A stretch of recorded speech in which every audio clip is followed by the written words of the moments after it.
आपकी उन्नति होती है।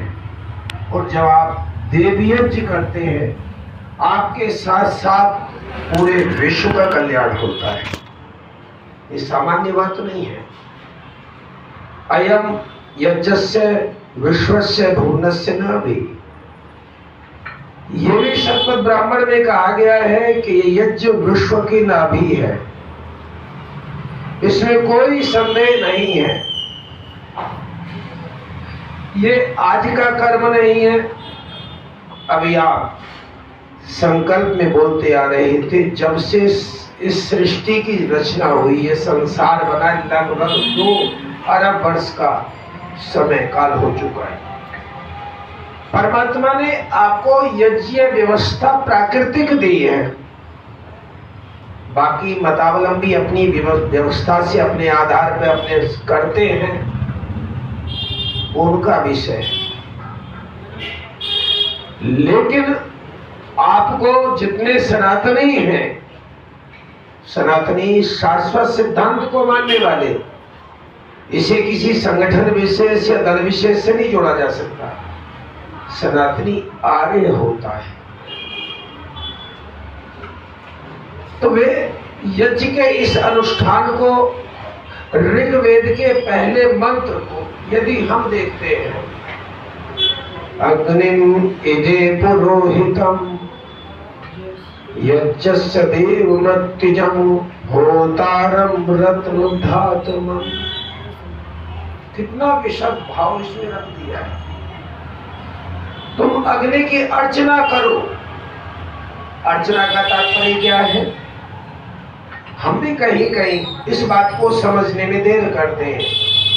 अर्चना का तात्पर्य केवल हाथ जोड़ लेने तक सीमित नहीं है, क्योंकि ये अग्नि जड़ है। अब एक परिवार में यज्ञ कर रहा था, पतंगा उड़कर आया, मेरी उंगली पे पड़ गया, उसका काम तो उसने जला दिया। मुझे इसलिए नहीं छोड़ा कि मैं पुरोहित हूँ, यज्ञ कर रहा हूँ, इसको तो छोड़ देना चाहिए, नहीं, क्योंकि ये यज्ञ की अग्नि जड़ है। पदार्थ जितने भी हैं वे सब जड़ हैं, लेकिन इन जड़ पदार्थों से चेतन मात्र के लिए आप लाभ पहुंचा रहे। और बहुत सुंदर मंत्र यहाँ पर दे रखा है, प्रमाण दे रखा है। ऋग्वेद का मंत्र, यजुर्वेद के मंत्र से इस बात को कहा गया है कि केवल वायु जल सर्वत्र हो, शुभ गंध को धारण की, इतने तक सीमित नहीं है। बल्कि जो आज आधुनिकतम विकास की जो लहर चल रही है, उस विकास की लहर में हमने आध्यात्मिक विकास को विनाश की ओर कर दिया। अधिक से अधिक पेड़ लगाएं। बचने की अगर इच्छा है, पेड़ तो हम लगा रहे हैं, पर ऐसे पेड़ जो हम अपने कमरे में ही रखेंगे, अगर उसे पेड़ को धूप लग जाए तो खत्म हो जाएगा। ऐसा पेड़ नहीं लगा रहे कि धूप को ऊर्जावान करे।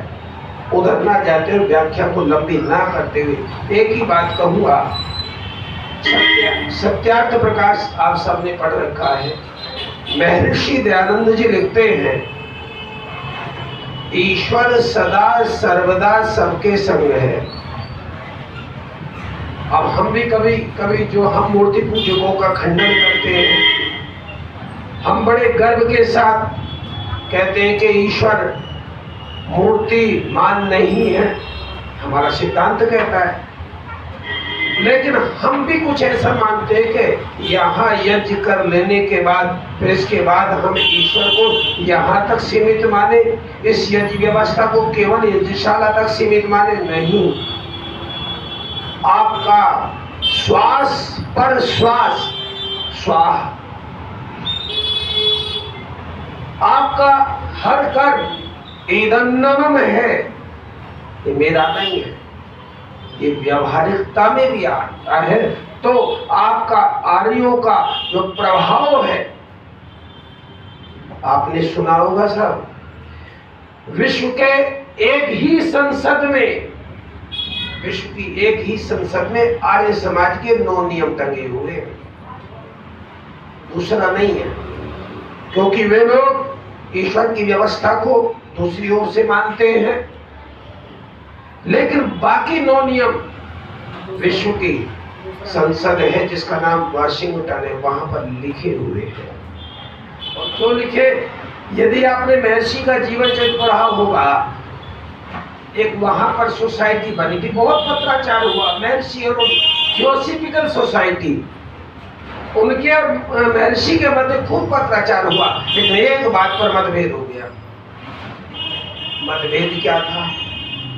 आपने आर्य समाज के नियमों को पढ़ा होगा, उसमें एक तीसरा नियम है, वेद सब सत्य विद्याओं का पुस्तक। यहाँ थियोसॉफिकल सोसाइटी वाले एक बात चाहते थे, महर्षि आप इसमें लिख दो वेद भी सब सत्य विद्याओं का पुस्तक है। महर्षि ने कहा ना भी ना ही और ही में क्या तात्पर्य है भाई? क्या ऐसी बात आ जाएगी? ही का मतलब कोई और भी ये बात आ जाती है ना ही होगा ना भी होगा, वे निश्चयात्मक, कोई संदेह नहीं, यहां से रास्ते अलग हो। तो महर्षि का कितना बड़ा अध्ययन, कितना बड़ा चिंतन, कितना बड़ा मनन रहा होगा, बात को उपसंहार कर रहे हैं हम। सज्जनों, अभी यज्ञ प्रार्थना का पहला अक्षर आपने बोला था, क्या बोला था?